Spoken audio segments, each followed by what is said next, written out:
Economics का आज का क्या चैप्टर है? गरीबी एवं बेरोजगारी निवारण हेतु केंद्र और राज्य की प्रमुख योजनाएं। केंद्र सरकार और राज्य सरकार के द्वारा हमारे देश में गरीबी और बेरोजगारी को दूर करने के लिए कौन कौन सी योजनाएं, कौन कौन सा कार्यक्रम चलाया जाता है, यह देखेंगे। इसको हम दो पार्ट में बांट कर अध्ययन करेंगे। पहला कि पुराना जो योजना चलाया गया, और दूसरा कि जो हाल फिलहाल केंद्र सरकार के द्वारा या राज्य सरकार के द्वारा जो वर्तमान में जो नई योजनाएं चलाई जा रही हैं उसको भी देखेंगे, दोनों को देखेंगे। ओके, आइए शुरू करते हैं। गरीबी एवं बेरोजगारी निवारण हेतु चलाई जा रही योजनाएं। इस चैप्टर में हम लोग केंद्र सरकार की जो पहले की जो योजना रही है उसके बारे में देखेंगे। पहले यह देखना है कि गरीबी और बेरोजगारी को दूर करने के लिए केंद्र सरकार के द्वारा कब से कार्यक्रम लाया गया और क्यों लाया गया। तो हम जानते हैं कि हमारे देश में राज्य के नीति निदेशक तत्व को लागू किया गया भाग 4 के अंतर्गत, और उसमें कल्याणकारी राज्य की बात की गई है ना, लोक कल्याण की बात की गई है। किसी भी केंद्र सरकार, कोई भी केंद्र सरकार हो या कोई भी राज्य सरकार हो, वो जब शासन करती है तो अपने राज्य के नागरिकों को देख करके शासन करती है, उनके हितों को ध्यान में देख करके शासन करती है। तो राज्य के वैसे नागरिक जो कि विकास के मुख्य धारा में शामिल नहीं हो पाते हैं, गरीब हैं, बेरोजगार हैं, उनको जो जो बेसिक उनका जो बेसिक नीड्स है वह भी पूरा नहीं हो पाता है। इसके लिए केंद्र और राज्य की सरकारें जो हैं वह अपने स्तर से उनमें व्याप्त गरीबी और बेरोजगारी को दूर करने के लिए योजनाएं चलाई जाती हैं। ठीक है, हमारे देश में चौथी पंचवर्षीय योजना के काल से गरीबी और बेरोजगारी निवारण कार्यक्रम चलाए जाने की शुरुआत की गई। शुरुआत में ये नहीं चलाया गया, चौथी पंचवर्षीय योजना काल से ये शुरू हुआ। ओके, पांचवी पंचवर्षीय योजना में इंदिरा गांधी उसमें प्राइम मिनिस्टर थी और गरीबी हटाओ का नारा दी थी, और गरीबी को दूर करने के लिए जो है दो प्रमुख योजना को लाई थी। न्यूनतम आवश्यकता कार्यक्रम, बेसिक नीड्स प्रोग्राम के अंतर्गत जो गरीब क्षेत्र था, खासकर ग्रामीण एरिया में, वहां पर लोगों को मुफ्त अनाज दिया गया है ना। जो बेसिक नीड्स था उस समय अनाज था, तो लोगों को मुफ्त अनाज इसके बदले में दिया जाता था। दूसरा है काम के बदले अनाज योजना। ये 1977 में इंदिरा गांधी सरकार के द्वारा लाया गया था कि काम के बदले काम करने वाले व्यक्ति को अनाज दिया जाना। तो ये दोनों जो कार्यक्रम लाया गया था ये शुरुआती कार्यक्रम था, और इन दोनों कार्यक्रम का मुख्य उद्देश्य था गरीबी को दूर करना, है ना, गरीबी रेखा में रहने वाले व्यक्तियों के हालात में सुधार करना। उसके बाद और भी कई कार्यक्रम लाए गए। बात करेंगे कि देश का पहला सबसे बड़ा गरीबी और बेरोजगारी को दूर करने का कार्यक्रम कौन था, तो IRDP integrated rural development programme Hindi में पढ़ेंगे तो समन्वित ग्रामीण विकास कार्यक्रम, ये 1979 में लाया गया। नाम ही है रूरल डेवलपमेंट, यानी कि ग्रामीण क्षेत्र में जो है ग्रामीण क्षेत्र के गरीब परिवारों को सहायता देने के लिए 1979 में ये लाया गया, और यह देश का पहला बड़ा कार्यक्रम था। दूसरा TRYSEM training of rural youth for self employment. देखिए ये इसमें एक चीज हम बता दें आगे बढ़ने के पहले कि एनएसएसओ एक संगठन है, वह कहता है कि भारत में जितना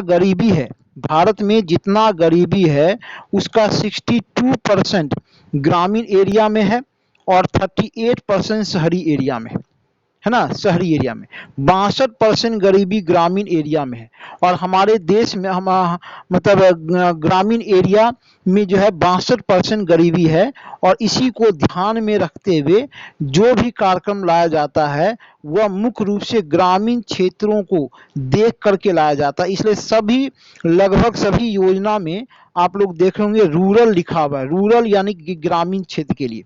तो ट्राइसेम जो है ये लाया गया 1979 में, और ये योजना लाने का उद्देश्य ये था कि ग्रामीण क्षेत्र के 18 से 35 वर्ष के युवाओं को तकनीकी प्रशिक्षण देना, ताकि वह स्वरोजगार के लिए जो है प्रेरित हो सके। है ना, तकनीकी सहायता, तकनीकी प्रशिक्षण देकर उनको स्वरोजगार के लिए प्रेरित करने के उद्देश्य से ट्राइसेम कार्यक्रम लाया गया 1979 में। तीसरा ड्वाकरा, DWCRA, ड्वाकरा क्या था?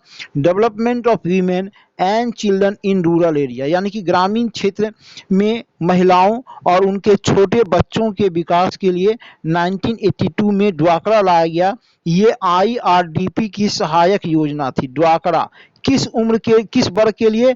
तो महिला और बच्चे के लिए, ठीक है।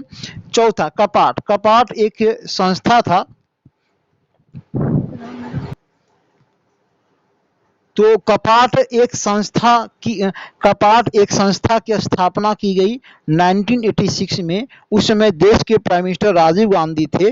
कपाट का पूरा नाम पहले देख लीजिए, council for advancement of people action and rural technology.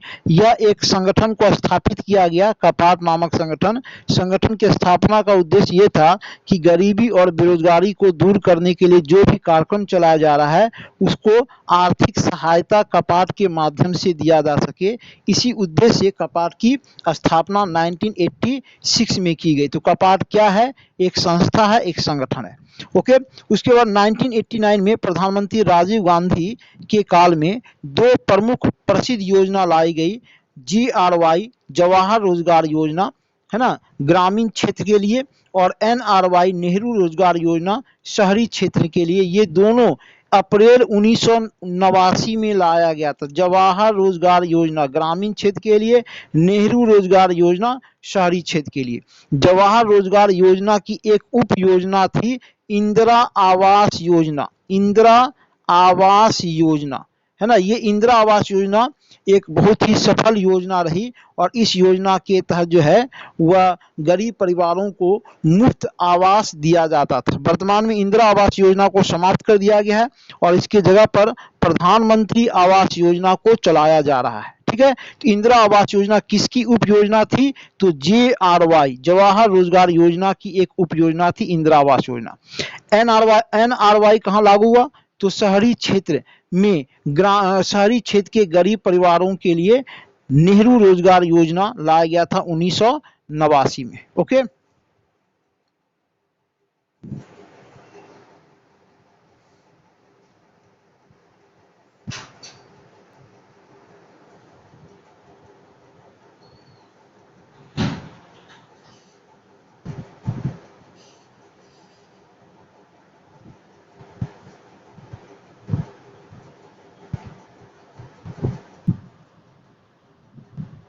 आइए इसके बाद है MDM आज भी चल रहा है, मिड डे मील स्कीम। ये 1995 में लाया गया था। दोपहर के भोजन की योजना, दोपहर के भोजन की योजना सरकारी स्कूल के प्राथमिक विद्यालयों में बच्चों को शिक्षा दिए जाने के साथ साथ उनको मुफ्त भोजन दिए जाने के लिए MDM स्कीम चलाया गया। ये स्कीम आज भी सरकारी विद्यालयों में चलाई जा रही है। MDM दोपहर के भोजन की योजना, ध्यान में रखेंगे 1995। आठवां है संगम योजना। संगम योजना बेरोजगार विकलांगों के लिए था 1996 में, कि विकलांगों को एक समूह में संगठित किया गया और उस समूह को कहा गया संगम। संगम क्या है? तो बेरोजगार विकलांगों का समूह, और उस समूह को सरकार के द्वारा आर्थिक सहायता देकर उन्हें स्वरोजगार के लिए प्रेरित करना इस योजना का मुख्य उद्देश्य है। संगम योजना 15 अगस्त 1996 को लाया गया। ओके। उसके बाद है कस्तूरबा गांधी शिक्षा योजना। कस्तूरबा गांधी शिक्षा योजना को 97 में लाया गया और इस योजना को लाए जाने का मुख्य उद्देश्य ये था कि SC ST वर्ग की महिलाओं को शिक्षित करना, और इसके लिए कस्तूरबा गांधी विद्यालय की स्थापना की जाती है। आज भी कस्तूरबा विद्यालय ग्रामीण क्षेत्रों में काम करता है और वहां पर SC ST की महिलाओं को इस विद्यालय के माध्यम से शिक्षित किए जाने का प्रयास किया जाता है। ये योजना 97 में लाया गया। ओके। 10वां है प्रधानमंत्री रोजगार योजना, PMRY। ये भी बहुत ही प्रसिद्ध योजना रही, 93 में लाया गया। शिक्षित बेरोजगारों को, वैसा व्यक्ति जो कि कम से कम मैट्रिक पास है, वह बैंक के माध्यम से उसको ऋण दिया जाता इस योजना के तहत, ताकि वह अपने स्तर से कोई व्यवसाय कर सके। तो ये शिक्षित बेरोजगारों के लिए प्रधानमंत्री रोजगार योजना आज भी चलाया जाता है। 93 में ये लाया गया था। ओके, उसके बाद आते हैं 11वां 11वां देख लीजिए। तो SJSRY का पूरा नाम है स्वर्ण जयंती शहरी रोजगार योजना। 97 में स्वतंत्रता दिवस की स्वर्ण जयंती मनाई गई और इस स्वर्ण जयंती के अवसर पर जो है वह शहरी क्षेत्र में रोजगार के सृजन के लिए स्वर्ण जयंती शहरी रोजगार योजना लाया गया 97 में। और इसी प्रकार की योजना 99 में ग्रामीण क्षेत्र में लाया गया स्वर्ण जयंती ग्राम स्वरोजगार योजना SJGSY। ये है ग्रामीण क्षेत्र में 99 में लाया गया। शहरी क्षेत्र में रोजगार के सृजन के लिए स्वर्ण जयंती शहरी रोजगार योजना 97 में लाया गया और स्वर्ण जयंती ग्राम स्वराज रोजगार योजना 99 में लाया गया।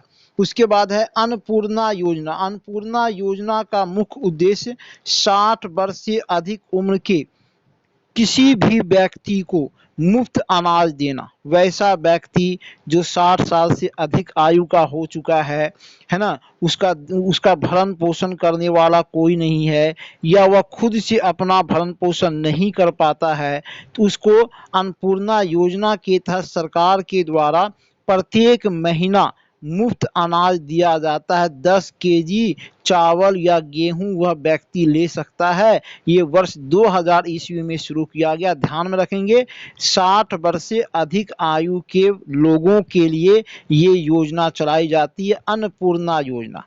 ओके, 14th है प्रधानमंत्री ग्रामोदय योजना। प्रधानमंत्री ग्रामोदय योजना को लाया गया 2000 में। गांवों के समग्र विकास के लिए इस योजना को लाया गया और इस योजना का उद्देश्य है कि ग्रामीण क्षेत्र में स्वास्थ्य, शिक्षा, पेयजल, आवास और सड़क को दुरुस्त करना इस योजना का मुख्य उद्देश्य। प्रधानमंत्री ग्रामोदय योजना के तहत ग्रामीण क्षेत्रों में 5 क्षेत्रों के विकास पर बल दिया जाता है। स्वास्थ्य है, शिक्षा है, पेयजल है, आवास है और सड़क है। ओके,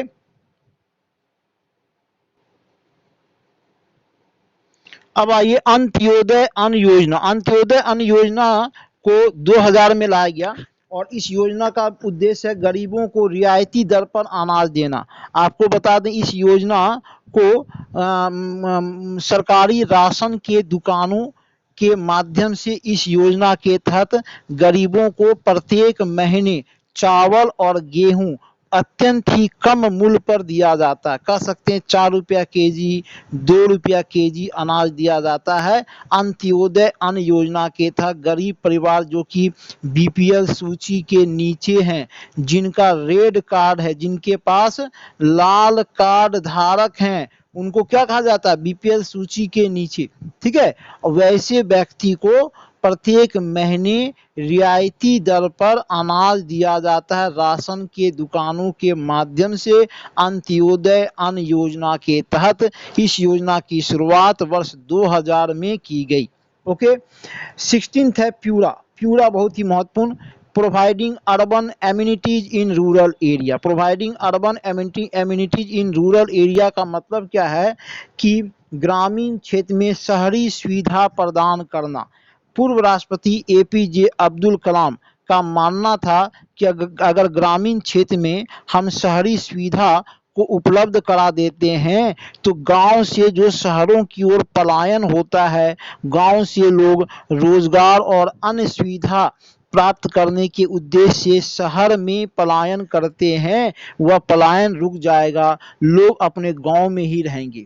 तो इसी उद्देश्य से एपीजे अब्दुल कलाम के मार्गदर्शन में 2003 में ये योजना लाया गया ताकि ग्रामीण क्षेत्र में शहरी सुविधा प्रदान किया जा सके, लोगों के पलायनवादी नीति पर रोक लगाया जा सके। ये प्यूरा है, पूरा नाम है providing urban amenities in rural area, वर्ष 2003 में लाया गया। ओके।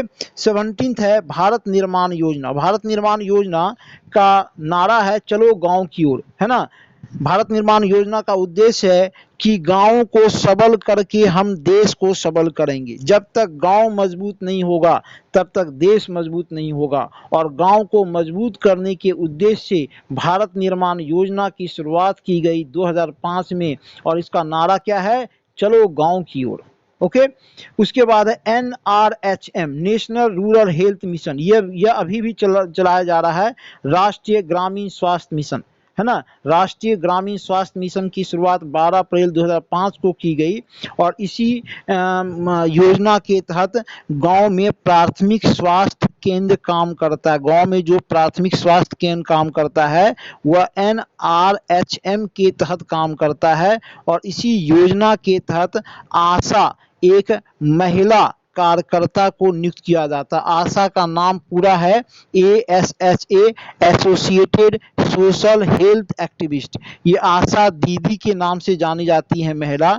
ये NRHM योजना के तहत गांव में लोगों को स्वास्थ्य सुविधा प्रदान करना, लोगों को स्वास्थ्य के प्रति जागरूक बनाना के उद्देश्य से ये आशा काम करती है। इसको आशा दीदी के नाम से भी जाना जाता है। ओके। तो ये आपका हो गया NRHM, national rural health mission, Hindi में राष्ट्रीय ग्रामीण स्वास्थ्य मिशन। उसके बाद आते हैं मनरेगा। मनरेगा जो है वह हमारे देश का ही नहीं, विश्व की सबसे बड़ी गरीबी और बेरोजगारी निवारण कार्यक्रम है। यह आज भी चल रहा है, हालांकि इसमें कई दोष व्याप्त है, लेकिन आज भी यह चलाया जा रहा है। इसकी शुरुआत 2 फरवरी 2006 को की गई। पहले की 2 योजना थी, काम के बदले अनाज योजना और संपूर्ण ग्रामीण रोजगार योजना। इन दोनों योजनाओं का आपस में विलय करके 2 फरवरी 2006 को एक योजना लाया गया, नरेगा।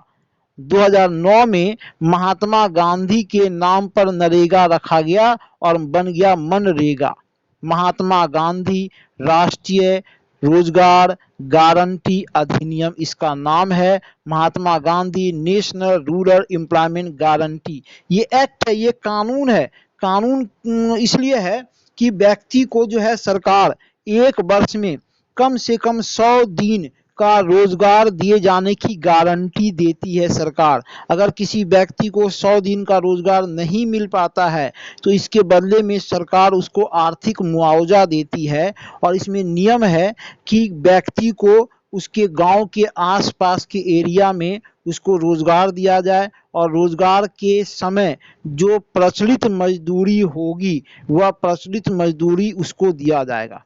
तो गांव में जो है रोजगार के सृजन के लिए, है ना, गरीबी दूर करने के लिए, बेरोजगारी को कम करने के लिए ये मनरेगा कार्यक्रम चलाया जाता है। और आपको बता दें यह विश्व की सबसे बड़ी योजना है। इस योजना में जितनी राशि खर्च होती है किसी अन्य योजना में खर्च नहीं होती है। इसमें 90-10 का रेशियो है। केंद्र सरकार 90% राशि खर्च करती है, और जिस राज्य में यह योजना लागू है 10% राशि उस राज्य सरकार के द्वारा खर्च किया जाता है। हालांकि मनरेगा में इतना दोष है, इतना भ्रष्टाचार और व्यवस्था व्याप्त है कि आज तक इस मनरेगा कार्यक्रम के अंतर्गत जो उद्देश्य रखा गया था गरीबी और बेरोजगारी को दूर करने का, वह उद्देश्य आज तक पूरा नहीं हो पाया है। लेकिन इसमें कोई डाउट नहीं है कि यह मनरेगा कार्यक्रम अगर सही तरीके से लागू होता है तो निश्चित रूप से ग्रामीण एरिया में जो गरीबी और बेरोजगारी व्याप्त रहता है वह काफ़ी हद तक इसमें कमी लाया जा सकता है। मनरेगा पहले नाम था नरेगा, 2009 में इसका नाम किया गया मनरेगा। ओके। उसके बाद एक और देख लेते हैं सर्व शिक्षा अभियान। सर्व शिक्षा अभियान जो है ये भी प्रधानमंत्री राजीव गांधी के काल में किया गया था। देश के सभी व्यक्तियों को शिक्षित करने के उद्देश्य से सर्व शिक्षा अभियान लाया गया था। इसका मुख्य नारा है संपूर्ण साक्षरता कार्यक्रम। और ये सर्व शिक्षा अभियान आज भी छीट-फूट जगहों पर सरकार के द्वारा चलाया जाता है। 1988 में 88 में इस योजना को लाया गया ताकि सभी व्यक्तियों को, देश के सभी नागरिकों को शिक्षित किया जा सके। अब आइए मोदी सरकार की प्रमुख योजना। हम लोग मोदी गवर्नमेंट के पहले की योजना देख चुके। 2014 के बाद है ना काफ़ी योजनाएं आई। इन सभी योजनाओं को हमको देखना है, क्योंकि ये अभी भी योजनाएं चलाई जाती हैं, अक्सर न्यूज़ में रहता है। ठीक है, तो मोदी सरकार की प्रमुख योजना देख लेते हैं कौन कौन है। तो प्रधानमंत्री जन धन योजना, या इसका दूसरा नाम है वित्तीय समावेशन योजना। प्रधानमंत्री जन धन योजना को लाया गया 28 अगस्त 2014 को। इस योजना को लाने का उद्देश्य था कि आम व्यक्ति को बैंकिंग लाभ, बैंकिंग सुविधा प्रदान करना, और इसी योजना के तहत देश के आम व्यक्तियों का, जिनका कि बैंक में खाता नहीं था, उनका खाता खुलवाया गया, है ना। दूसरा है सांसद आदर्श ग्राम योजना। इस योजना की शुरुआत जयप्रकाश नारायण के जन्म दिवस के अवसर पर 11 अक्टूबर को लाया गया, और इस योजना का उद्देश्य क्या था कि प्रत्येक क्षेत्र के सांसद अपने एरिया के किसी एक गांव को गोद लेंगे और उस गांव को डेवलप करेंगे। लेकिन यह योजना अभी तक अपने उद्देश्यों को प्राप्त करने में सफल नहीं हो पाई है।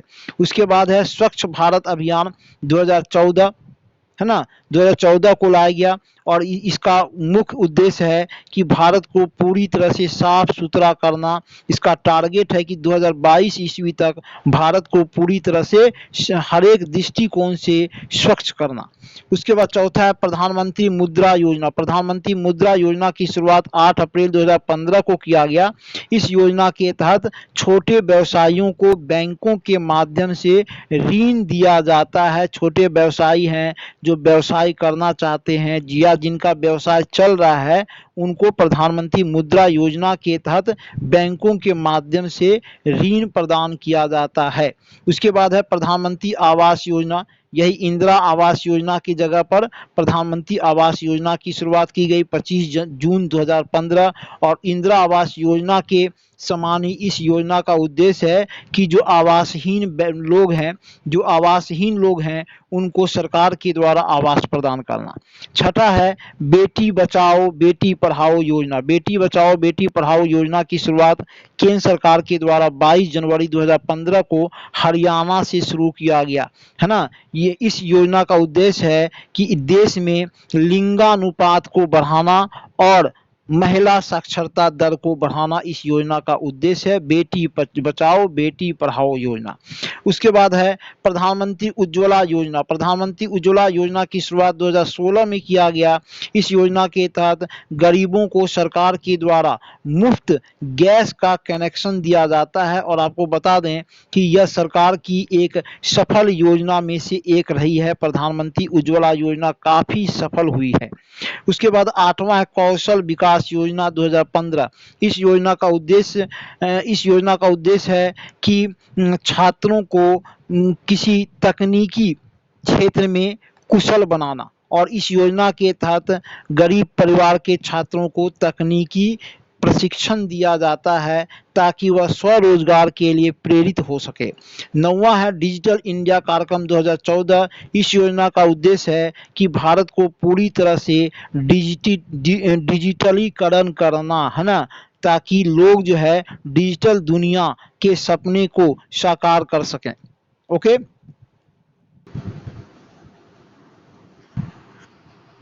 आइए 10वां है प्रधानमंत्री मोदी के शासनकाल में लाई गई 10वीं योजना मेक इन इंडिया कार्यक्रम। मेक इन इंडिया कार्यक्रम का उद्देश्य है कि भारत को मैन्युफैक्चरिंग हब बनाना।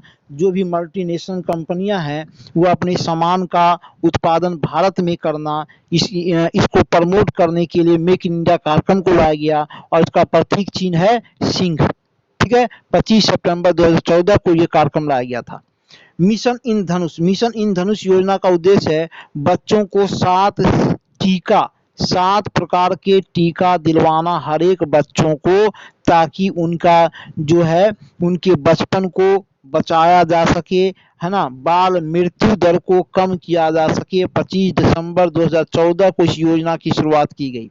उसके बाद है पहल कार्यक्रम। पहल कार्यक्रम के तहत गैस सब्सिडी दिया जाता है। ये 1 जनवरी 2015 को किया गया पहल कार्यक्रम। आज भी गैस हम जब लेते हैं तो हमें कुछ सब्सिडी राशि हमारे बैंक में भेजी जाती है, इसी कार्यक्रम के तहत, पहल कार्यक्रम। ओके। उसके बाद है हृदय योजना। हृदय योजना का उद्देश्य है कि भारत में जो भी ऐतिहासिक इमारत है उसको संरक्षण देना, उसको बरकरार रखना। 21 जनवरी 2015 को हृदय योजना की शुरुआत की गई। उसके बाद है उजाला कार्यक्रम। देखिए, एक है प्रधानमंत्री उज्ज्वला योजना और यह है उजाला कार्यक्रम। उजाला कार्यक्रम का उद्देश्य है कि रियायती दर पर लोगों को एलईडी बल्ब देना। एलईडी बल्ब लेने से जो लोगों का जो बिजली खर्च है उसमें कमी किया जा सके। ये इस कार्यक्रम के तहत सरकार के द्वारा बहुत ही कम दर पर लोगों को एलईडी बल्ब मुहैया कराया जाता है। 1 मई 2015 को इस योजना की शुरुआत की गई। ओके। उसके बाद है 9 मई 2015 को 3 प्रमुख योजना लाई गई। पहली है अटल पेंशन योजना। अटल पेंशन योजना आज के समय की एक प्रसिद्ध योजना बनकर उभरी है और संगठित क्षेत्र के लोग हैं जिनका अपना मतलब मंथली इनकम नहीं है ना, उनको पेंशन का आगे कोई सुविधा नहीं है, तो वह बैंक में कुछ राशि जमा करेंगे तो उनको पेंशन दिया जाएगा सरकार के द्वारा। 9 मई 2015 को इस योजना की शुरुआत की गई। दूसरा, 9 मई 2015 को ही दूसरी प्रमुख योजना की शुरुआत की गई थी, प्रधानमंत्री जीवन ज्योति योजना। ये योजना जो है 18 से 50 साल के लोगों के लिए 2 लाख का बीमा दिया जाता है। अगर किसी व्यक्ति की मृत्यु हो जाती है तो उसके परिवार को 2 लाख का जो है राशि दिया जाता है। इसमें बहुत ही कम राशि सरकार जो है प्रीमियम के रूप में लेती है। 330 रुपया वार्षिक देने पर व्यक्ति प्रधानमंत्री जीवन ज्योति योजना को प्राप्त कर सकता है। ये 18 से 50 साल के लोगों के लिए है। प्रधानमंत्री सुरक्षा बीमा योजना, ये 18 से 70 वर्ष के लोगों के लिए लाया गया। 2 लाख का बीमा जो है 2 लाख का बीमा जो है वह दिया जाता है। प्रधानमंत्री सुरक्षा बीमा योजना के तहत 2 लाख का बीमा, 18 से 70 वर्ष के लोगों को 2 लाख का बीमा दिया जाता है। सुरक्षा बीमा योजना का ये मतलब क्या है कि कोई अगर किसी व्यक्ति का एक्सीडेंट हो गया है ना, एक्सीडेंट के कारण उसकी मृत्यु हो गई, दुर्घटना हो गई, दुर्घटना के कारण उसकी मृत्यु हो गई, तो उसके परिवार को सरकार 2 लाख रुपया देगी। इसमें 12 रुपया वार्षिक प्रीमियम सरकार लेती है। ये भी 9 मई 2015 को शुरुआत किया गया। तो 9 मई 2015 को 3 प्रमुख योजना लाई गई, अटल पेंशन योजना, प्रधानमंत्री जीवन ज्योति योजना और प्रधानमंत्री सुरक्षा बीमा योजना लाया गया। ये कोई भी व्यक्ति इस योजना का लाभ प्राप्त कर सकता है। अब आइए स्मार्ट सिटी परियोजना। स्मार्ट सिटी परियोजना की शुरुआत 25 जून 2015 को किया गया। इसके तहत देश के 100 चुनिंदा शहरों को स्मार्ट बनाए जाने का प्रयास किया जा रहा है। इसमें भागलपुर को भी शामिल किया गया है। ओके। 25 जून 2015 स्मार्ट सिटी परियोजना। 19वां स्वर्ण मौद्रीकरण योजना। इसके तहत अधिकतम 500 ग्राम स्वर्ण में निवेश कर सकते हैं। अगर कोई व्यक्ति सोना खरीदना चाहता है तो कम से कम 500 ग्राम का सोना जो है सरकारी मूल्य पर खरीद करके निवेश कर सकता है। ये 5 नवंबर 2015 को सरकार के द्वारा शुरू किया गया।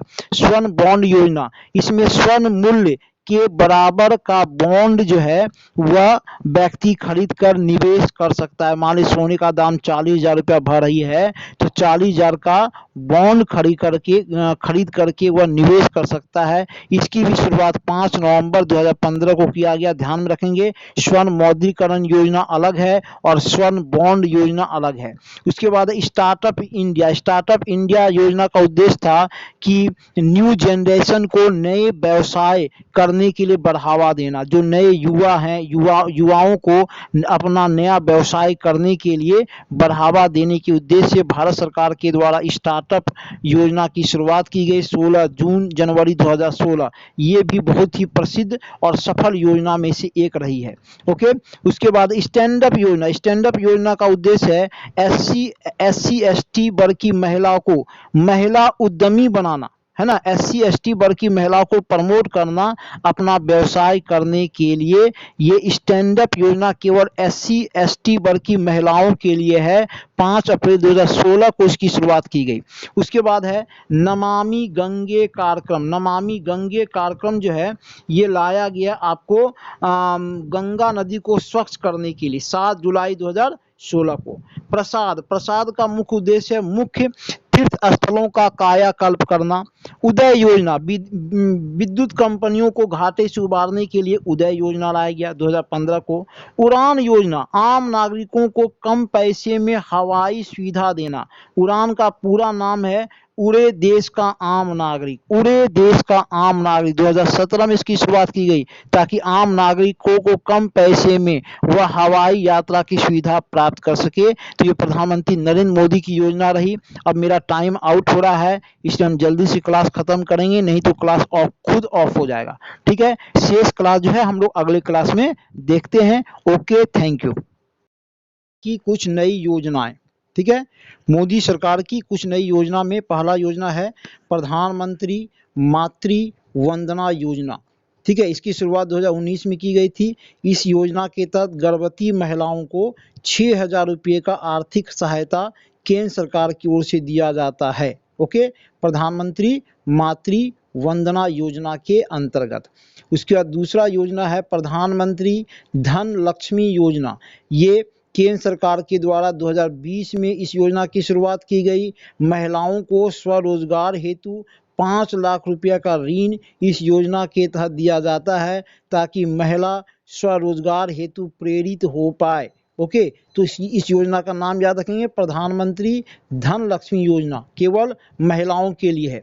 ओके, थर्ड नंबर में है फ्री सिलाई मशीन योजना। फ्री सिलाई मशीन योजना भी 2020 में लाया गया। इसके तहत जो है गरीब महिला को मुफ्त सिलाई मशीन सरकार के द्वारा दिया जाता है। यह भी स्वरोजगार के लिए प्रेरित करने की योजना है। यह भी महिलाओं को केंद्रित करके इस योजना की शुरुआत केंद्र सरकार के द्वारा की गई। उसके बाद है बालिका अनुदान योजना। ये भी 2020 में लाया गया केंद्र सरकार के द्वारा बालिका अनुदान योजना 2020 में। और इस योजना के तहत BPL श्रेणी के परिवार के अधिकतम 2 बेटियों की शादी के लिए 50,000 रुपया सरकार देती है ना। अधिकतम 2 बेटियों की शादी के लिए 50,000 रुपया अनुदान राशि सरकार देती है बालिका अनुदान योजना के अंतर्गत। उसके बाद है प्रधानमंत्री किसान मानधन योजना। प्रधानमंत्री किसान मानधन योजना की शुरुआत 2019 में किया गया। ओके, गरीब किसानों को 60 वर्ष की आयु के बाद 3,000 रुपये का पेंशन सरकार देती है इस योजना के तहत। वैसे किसान जिनके पास बहुत ही कम ज़मीन है, गरीब हैं, BPL श्रेणी के नीचे के हैं, तो वैसे किसान को 60 वर्ष आयु होने के बाद सरकार 3,000 रुपये का पेंशन देती है। ओके, उसके बाद है प्रधानमंत्री वय वंदना योजना। प्रधानमंत्री वय वंदना योजना जो है यह 2017 में इस योजना की शुरुआत की गई। और इस योजना के तहत वरिष्ठ नागरिकों को सरकार पेंशन देती है। वय वंदना योजना वरिष्ठ नागरिकों को केंद्रित करके सरकार इस योजना को चला रही है। 2017 ईस्वी में इस योजना की शुरुआत की गई थी।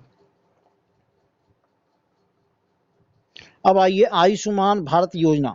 आयुष्मान भारत योजना भारत सरकार की एक अति महत्वाकांक्षी योजना में से एक है। आयुष्मान भारत योजना, इसका दूसरा नाम प्रधानमंत्री जन आरोग्य योजना या इसको शॉर्ट में PMJ कहा जाता है। प्रधानमंत्री जन आरोग्य योजना PMJ है ना, या इसको मोदी केयर योजना भी कहा जाता है। यह योजना जो है केंद्र सरकार अमेरिकी राष्ट्रपति बराक ओबामा जब अमेरिका के राष्ट्रपति थे तो ओबामा केयर नाम से योजना चलाए थे। उसी योजना के तहत तर्ज पर केंद्र सरकार के द्वारा मोदी केयर योजना की शुरुआत की गई, जिसका नाम है आयुष्मान भारत योजना या प्रधानमंत्री जन आरोग्य योजना।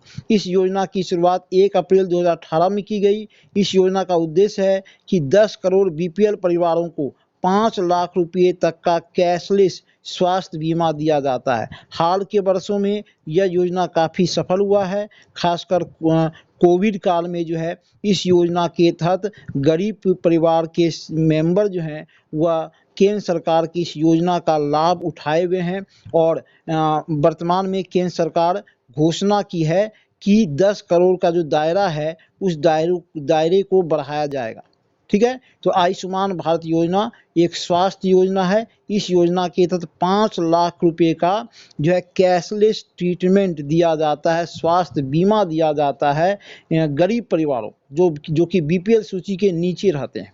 ओके, उसके बाद नई शिक्षा नीति न्यू एजुकेशन पॉलिसी केंद्र सरकार लेकर आई है।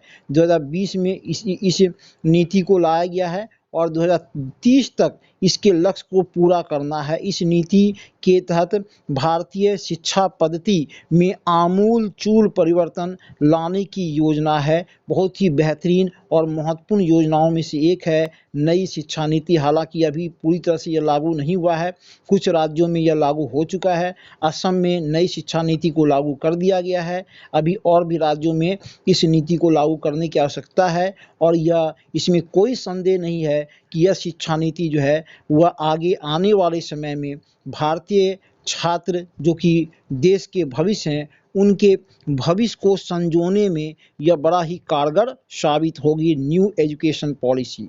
ओके, उसके बाद है आत्मनिर्भर भारत योजना। आत्मनिर्भर भारत योजना की शुरुआत पिछले वर्ष कोविड काल में 12 मई 2020 ईस्वी को प्रधानमंत्री नरेंद्र मोदी के द्वारा इस योजना को लाए जाने की घोषणा की गई थी। भारत को सभी क्षेत्र में आत्मनिर्भर बनाना इस योजना का मूल उद्देश्य है।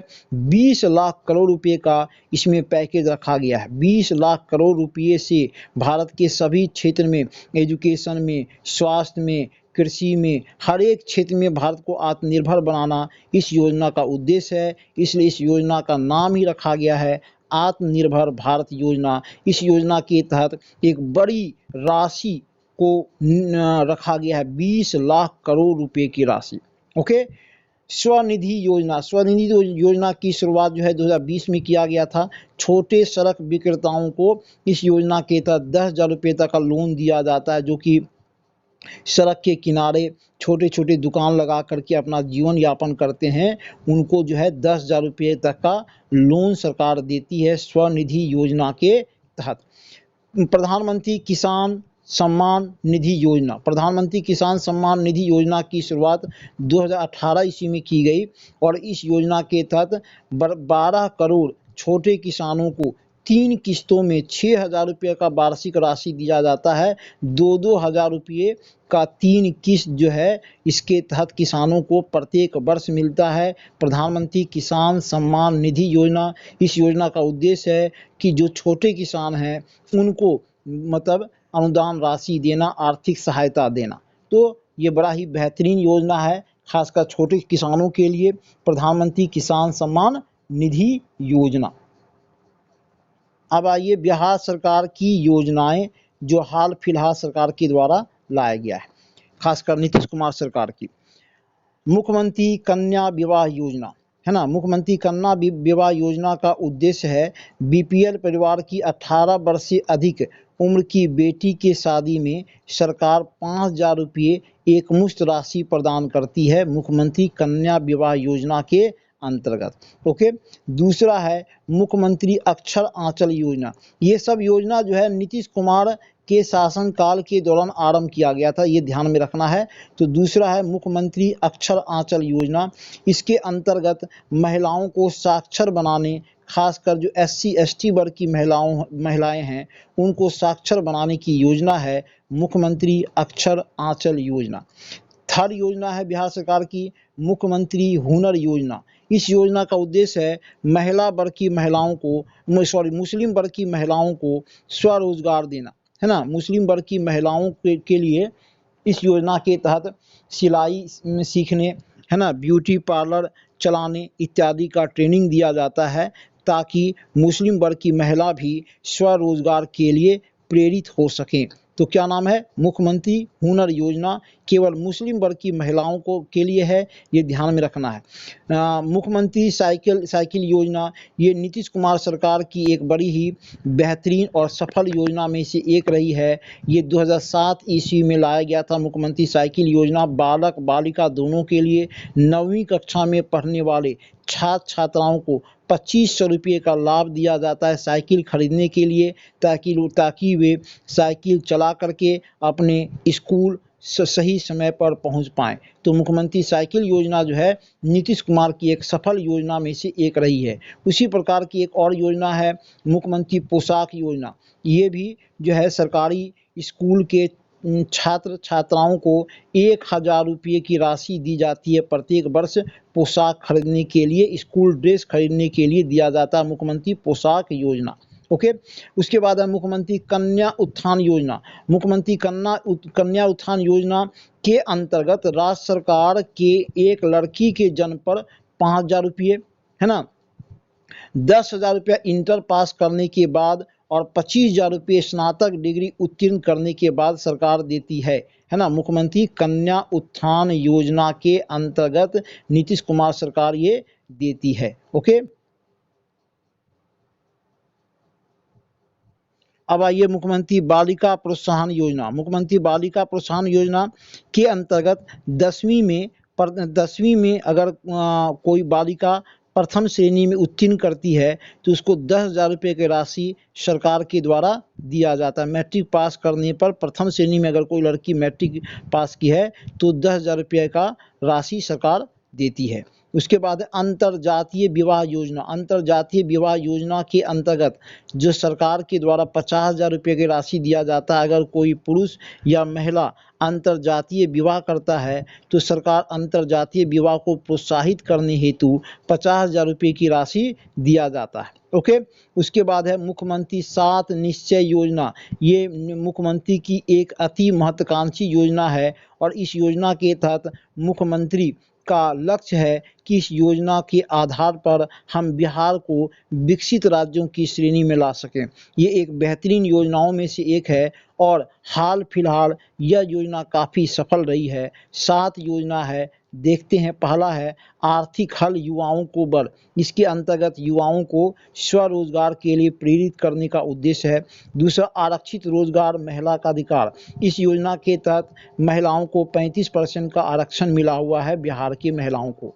तीसरा है हर घर बिजली लगातार, है ना। चौथा है हर घर नल का जल। पांचवा है हर घर पक्की गली नाली। छठा है शौचालय निर्माण घर का सम्मान, शौचालय निर्माण घर का सम्मान। और सातवां है अवसर बढ़े आगे बढ़े, है ना। तो 7 योजना का नाम है मुख्यमंत्री 7 निश्चय योजना और इस योजना के अंतर्गत मुख्यमंत्री का उद्देश्य है कि इसी योजना के आधार पर हम अपने राज्य का विकास करेंगे।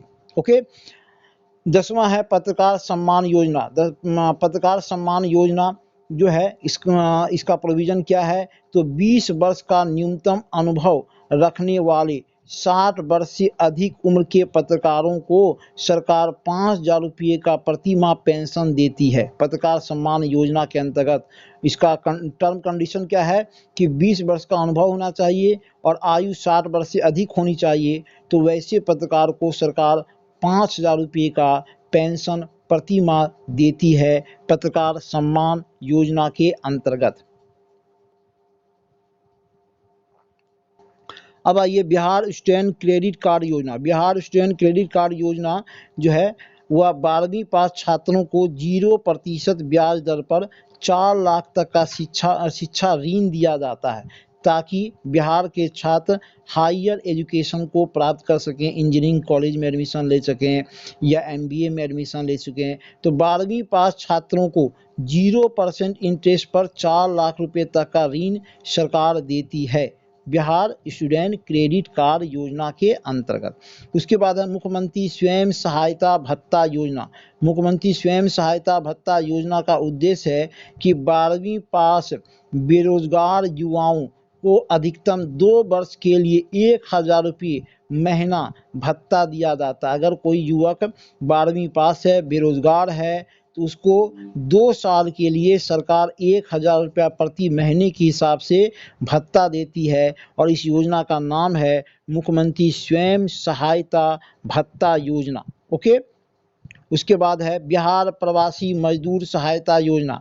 इस योजना के तहत प्रवासी मजदूरों को 1000 रुपये का वित्तीय सहायता दिया जाता है। ये कोरोना काल में प्रवासी मजदूर जो मतलब दिल्ली से पंजाब से जो बिहार में प्रवेश किए थे, वैसे मजदूरों को 1000 रुपया सरकार जो है महीना अनुदान राशि के रूप में प्रदान की है। उसके बाद है बिहार कोरोना सहायता योजना। इस योजना की भी शुरुआत पिछले वर्ष कोरोना काल में बिहार सरकार के द्वारा लाया गया था और 1000 रुपये का सहायता राशि बिहार सरकार कोरोना से ग्रसित व्यक्ति को बिहार सरकार दी थी, बिहार कोरोना सहायता योजना के अंतर्गत। उसके बाद मुख्यमंत्री वृद्धजन पेंशन योजना। वृद्धजन पेंशन योजना का उद्देश्य है कि राज्य के जो वरिष्ठ नागरिक हैं उसको पेंशन देना। 500 रुपया महीना का पेंशन सरकार राज्य के वरिष्ठ नागरिकों को देती है, प्रत्येक महीना पेंशन देती है सरकार। ओके। 16वां और अंतिम योजना है बिहार सरकार की एक प्रसिद्ध योजना में से एक है मुख्यमंत्री सिविल सेवा प्रोत्साहन योजना। मुख्यमंत्री सिविल सेवा प्रोत्साहन योजना के अंतर्गत राज्य के SC ST OBC EBC वर्ग के छात्रों को BPSC PT पास करने पर 50,000 रुपया, UPSC PT पास करने पर 1 लाख रुपए की आर्थिक सहायता दी जाती है। अभी कुछ दिनों पहले मुख्यमंत्री के द्वारा घोषणा किया गया कि मुख्यमंत्री सिविल सेवा प्रोत्साहन योजना के अंतर्गत राज्य के सभी वर्ग की महिलाओं को भी इसमें शामिल कर लिया गया है। कहने का मतलब कि अगर जनरल वर्ग की महिला है वह भी अगर BPSC PT पास करती है तो उसको भी 50,000 रुपया जो है आगे की तैयारी के लिए देगी सरकार। अगर UPSC PT पास करती है तो उसको 1 लाख रुपया आगे की तैयारी के लिए सरकार देती है। तो ये बड़ा ही बेहतरीन योजना है। इस योजना का उद्देश्य है कि महिलाओं को अधिक से अधिक सिविल सेवा में जाने के लिए प्रोत्साहित करना। योजना का नाम ध्यान में रखेंगे, मुख्यमंत्री सिविल सेवा प्रोत्साहन योजना। ओके। तो ये आपका योजना जो है आपका मोदी गवर्नमेंट का और नीतीश गवर्नमेंट की योजना के बारे में बताए। ये आगे आने वाले एग्जाम के लिए बेहतरीन क्वेश्चन हो सकता है, इसलिए इसको ध्यान से सुनेंगे और अगर वीडियो अच्छा